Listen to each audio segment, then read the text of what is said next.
right, we have Walter Sampson, head coach Jason Young, and tournament MVP Brian Sortino. Coach, can we please just get a quick opening statement about the game? Well, you know, I am happy for our players, but I do want to recognize Plattsburgh State University for the excellent job and class act that they are. First of all, hosting this thing was a first-class event. They have a great team, and you know, one of the things that I really reflect upon in coaching this league for 4 years is how genuinely happy the players and coaches are even when they lose for the opposing team. Tom runs a class program. His success is, you know, has set the bar very high for the rest of us. And they had an incredible year, and there's nobody that's cheering for them to get into the NCAA tournament more than we are. They deserve it. They've played an incredible schedule, and they, you know, throughout the year have established themselves as the best team in the league. Part of the thing that I'm really happy for our guys about is that we put together a really good week, and to come here and win in a packed venue is not an easy task.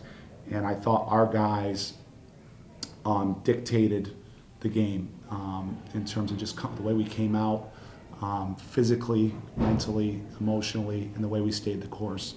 You know, I just was really happy with our players regarding that. I thought the game was more about the intangible parts of the game and the mental part of the game than actually the physical. I know we shot the ball well, and they had an off-shooting night, and obviously that goes into it. I'm not naive, but I just thought eventually they were going to make some runs and make some shots, and when they did, the fact that our guys were able to handle that, I thought was a crucial part of the game.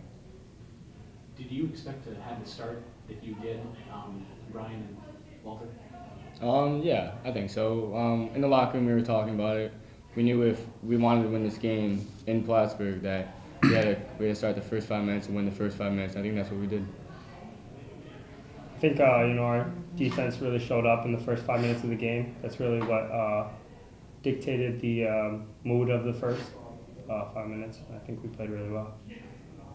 Coach, what's this weekend been like for you guys? You knock off the 2 seed, knock off the 1 seed. Just what's it been like? You know, it's funny when it's going on. It goes by so quick because a week ago, literally 8 calendar days ago, we were on. You know, sports are just so funny. We lost at home on senior day to Cortland, where they kind of came in and took it to us after we played probably our best game of the year at Geneseo 3 days before that. And it's just so funny, the concept of you're only as good as your last game. So this went by so fast. I haven't had a chance to reflect upon it yet. So I mean, the week has been just a whirlwind. I'm just really happy for the players. You know, for them, this is a long process, and when you're 18 to 22 years old, it's never going to be as important to them as it is to the coaches from the standpoint on a day-to-day basis, from the standpoint of how much time we put into it. But it shouldn't be as important to them.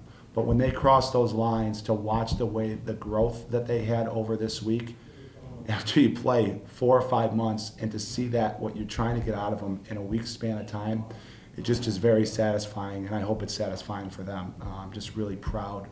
It becomes a player's game the further and further you go on during the season. Players have to make plays. You're not scoring on your first part of your offense. People are taking away your best guys, your best looks. So you have to do it together as a team, and I just am really happy for the players that they got it done that way. Brian, tournament MVP, how's that feel? It's an honor. It's an awesome feeling, but it's not really about me. It's about the team. I mean, it's about Ray being a senior. We want to win this for him. We still have a couple more years, but I think it's mostly about the team. You guys just talk about, you know, it seemed like every time you guys got that big lead at the beginning, but they were chipping away, they'd cut to 9-8, and you guys always had an answer. You never let it come to a 2-point game, 4-point game. You guys always had an answer offensively and defensively. Just talk about that. Go ahead. We just really wanted to stay together as a team. We knew if we relied on our defense and we just buy into what our coach was preaching, then we should have a pretty good outcome. I think starting off the game the way we did really gives you a nice safety net.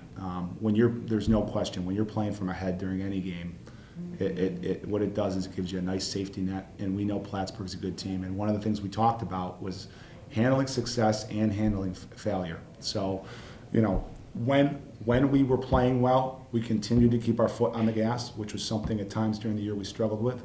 And when Plattsburgh was playing well, we stayed the course.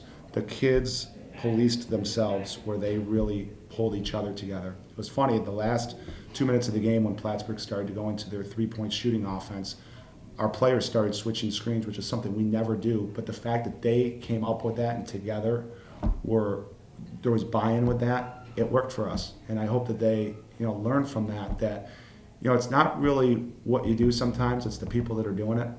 And sometimes I think coaches get too much credit and too much flack about when the team wins and loses.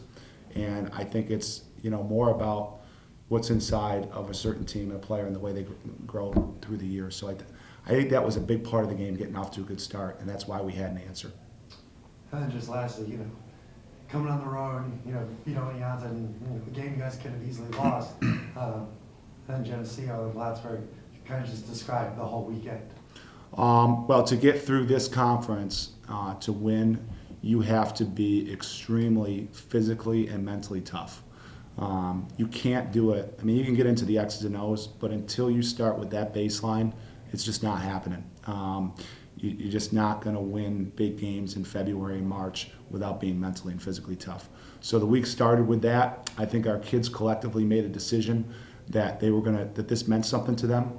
And I think that when guys kind of maybe got off track or wanted to hang their head, I mean, like I said, 8 days ago, we lost a game because I thought Cortland came into our gym and put us in a position where we didn't react well to adversity. And for our guys to kind of get it in that amount of time is a tribute to them. And I just think that's part of the week. The other part of the week is obviously you have to play well. So much of shooting and execution is about how you feel about yourself mentally. It's just such a big part of the game. You get down to this part of the season and all 4 of these teams would have been worthy champions. So it comes down to the intangibles, And it's not to say Plattsburgh doesn't have them. We just today were a little bit better. Coach, Plattsburgh was able to cut to 6 points with about 3.5 left. You guys had 2 1-and-1s. You missed both of them, but you were able to get the ball back both times, one from a turnover and the other you got the offensive rebound. Would you say that those 2 plays are probably the biggest plays of the game? Because you were able to get 6 No, I wouldn't say that those were the 2 biggest plays, but those were important plays. I think, it's funny. I tease our players all the time. We probably practice free throw rebounding more than any team in the country because we have had a bugaboo of giving those rebounds up when we were on defense. So there is an irony involved that we ended up capturing 2. So I think the guys listen to me, but I say there's going to be a game this year where this stuff might tell a part of the story, and sure enough, those 2 plays happen. Obviously, those are big momentum plays that are 50-50 plays. So they were. I'm not saying that they weren't important, but I don't think they were the 2 most important plays. Thanks very much. But thanks for everything. You guys did a great job. We really appreciate it.